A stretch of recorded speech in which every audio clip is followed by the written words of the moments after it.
Assalamualaikum warahmatullahi wabarakatuh. Alhamdulillahirrabbilalamin. Wassalatu wassalamu ala asrofil anbiya'i wal mursalin wa ala alihi wa sahbihi ajmain. Amma ba'du. Sebelumnya, perkenalkan saya Lydia Anggraini, selaku moderator yang akan memandu diskusi pada pagi hari ini. Adapun rangkaian acara kita pada pagi hari ini, yaitu yang pertama, pembukaan. 2, penyampaian materi. 3, sesi tanya-jawab. 4, penutup. Baiklah, langsung saja kita buka diskusi kita pada pagi hari ini dengan melafazkan basmalah. Selanjutnya, penyampaian materi yang akan disampaikan oleh Saudari Cindy. Kepada Saudari Cindy, kami persilakan. Baik, terima kasih kepada moderator. Di sini saya akan menyampaikan materi mengenai pengaruh model pembelajaran berbasis masalah terhadap kemampuan merevisi teks eksposisi oleh siswa kelas 7 SMP Terbuka Negeri 5 Medan. Lanjut.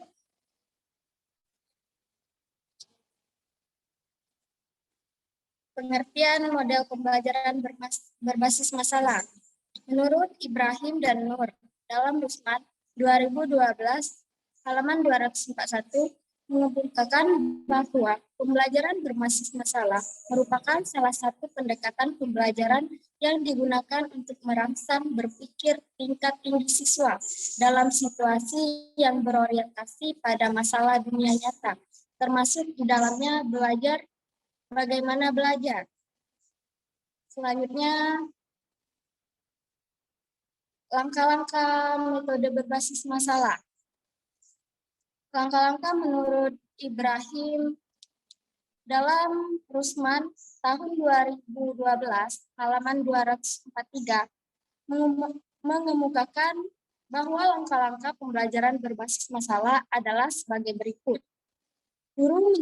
Yang pertama, guru menjelaskan tujuan pembelajaran, menjelaskan logistik yang diperlukan, dan motivasi siswa terlibat pada aktivitas pemecah masalah.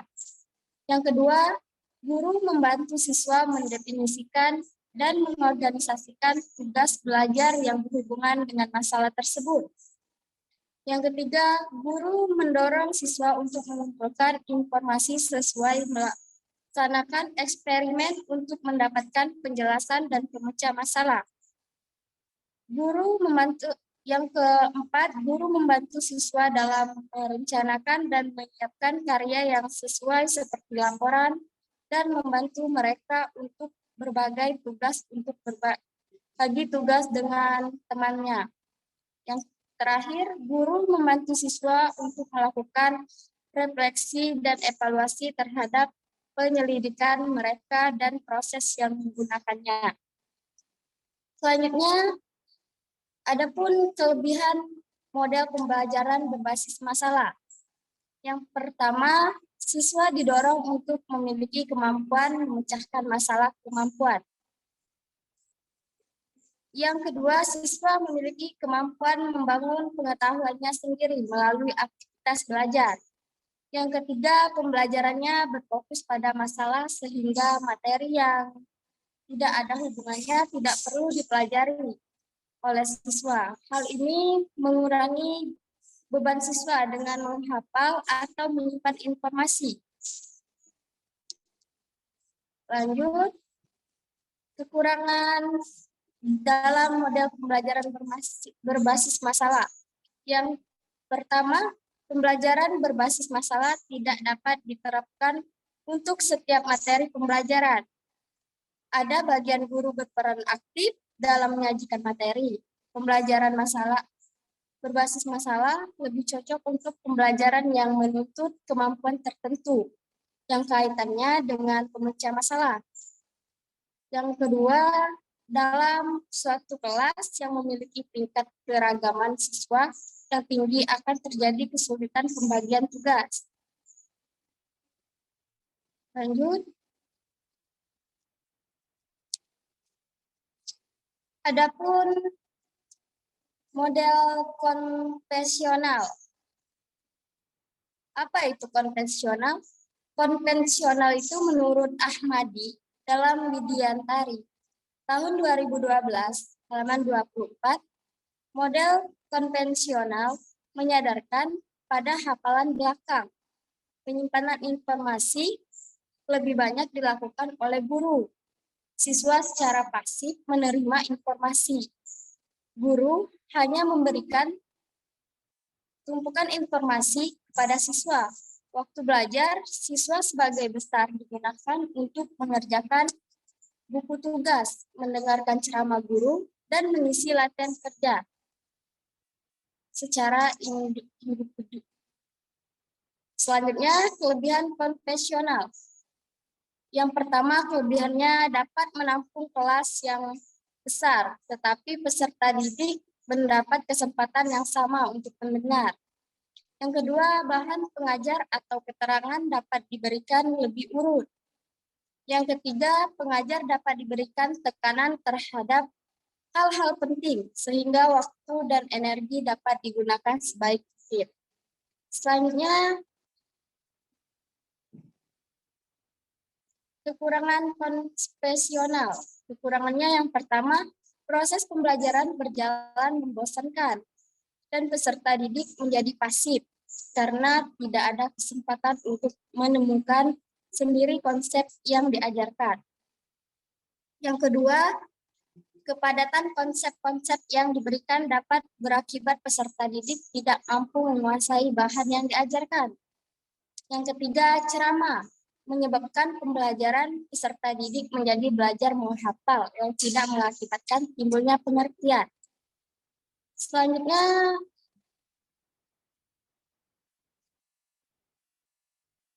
adapun merevisi. Merevisi menurut KBBI, Kamus Besar Bahasa Indonesia, merevisi atau mengedit adalah mempersiapkan naskah yang siap cetak atau siap terbit dengan memperhatikan terutama segi ejaan, diksi, dan struktur kalimat. Makna ini sering diterjemahkan menjadi mengunting. Yang kedua, pengertiannya itu merancang dan mengarahkan penerbit, seperti surat kabar, majalah, dan menyusun film pita rekaman dengan memotong dan memandu kembali. Selanjutnya, pengertian teks eksposisi.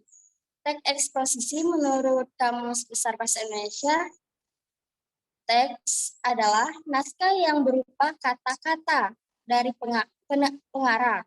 Sedangkan menurut Teddy Permadi dalam jurnal Tekstologi dan Kritik Teks menyebutkan teks adalah suatu kesatuan bahasa yang memiliki isi dan bentuk, baik lisan maupun tulisan, yang disampaikan oleh seorang pengirim kepada penerima untuk menyampaikan pesan tertentu.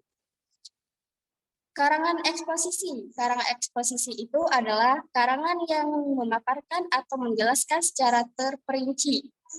Memaparkan sesuatu dengan tujuan memberikan informasi dan memperluas pengetahuan kepada pembacanya. Karangan eksposisi biasanya digunakan pada karya-karya ilmiah seperti artikel ilmiah, makalah-makalah untuk seminar, simposium, dan penataran.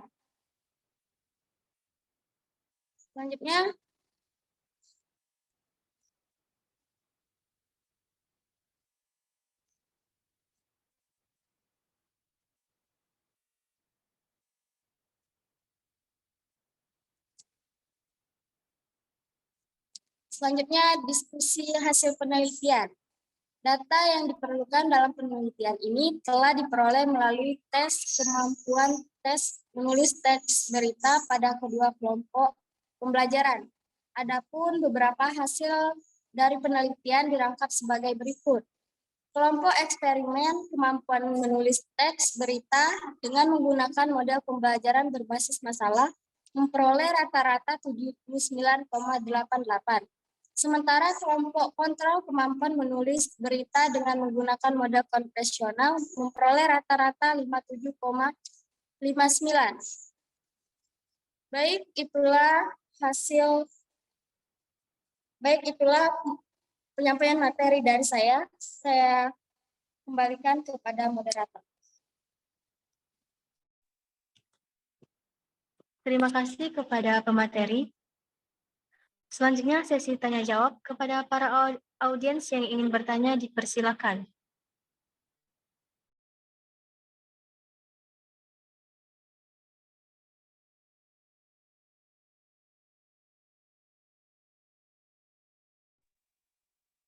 Assalamualaikum warahmatullahi wabarakatuh.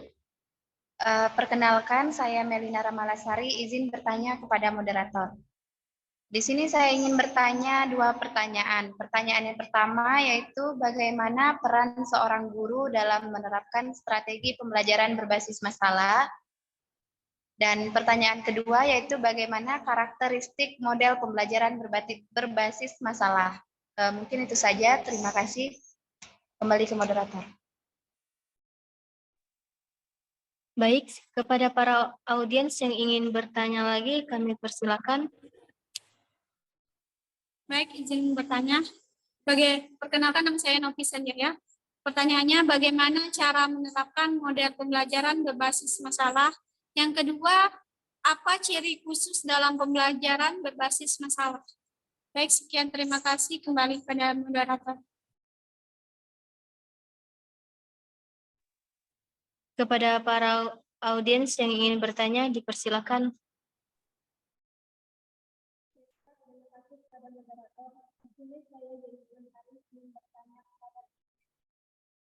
Pertanyaannya, apa faktor penyebab utama gagalnya penerapan model pembelajaran berbasis masalah?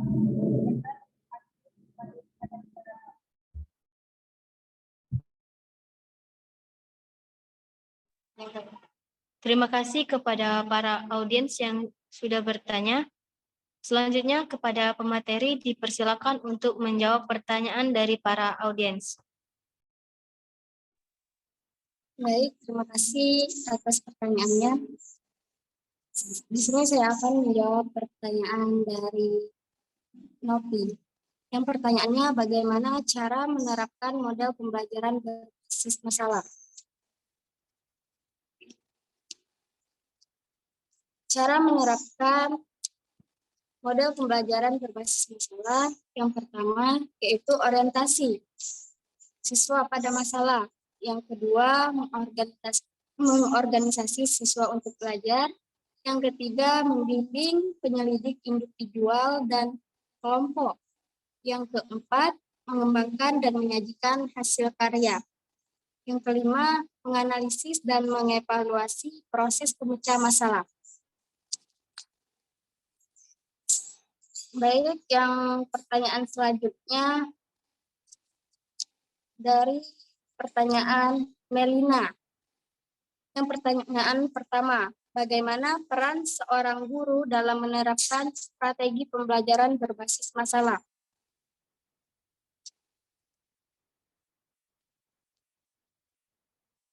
Peran guru dalam pembelajaran berbasis masalah adalah menyodorkan masalah-masalah, mengajukan pertanyaan-pertanyaan, dan memfasilitasi penyelidikan dan dialog.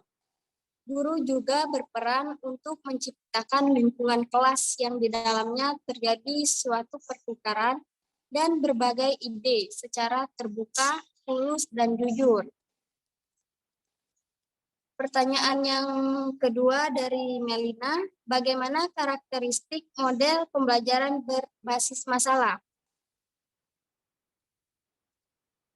Adapun karakteristik dari pembelajaran berbasis masalah. Yang pertama, masalah berfungsi mengembangkan kemampuan. Yang kedua, solusi masalah dapat berubah sesuai dengan informasi yang dimiliki. Yang ketiga, siswa menyelesaikan masalah. Yang keempat, siswa hanya diberi petunjuk bagaimana mendekati masalah. Dan yang terakhir, keaslian dan penampilan. Lanjut pertanyaan dari Yeni. Yang pertanyaannya, apa faktor penyebab utama gagalnya penerapan model pembelajaran berbasis masalah?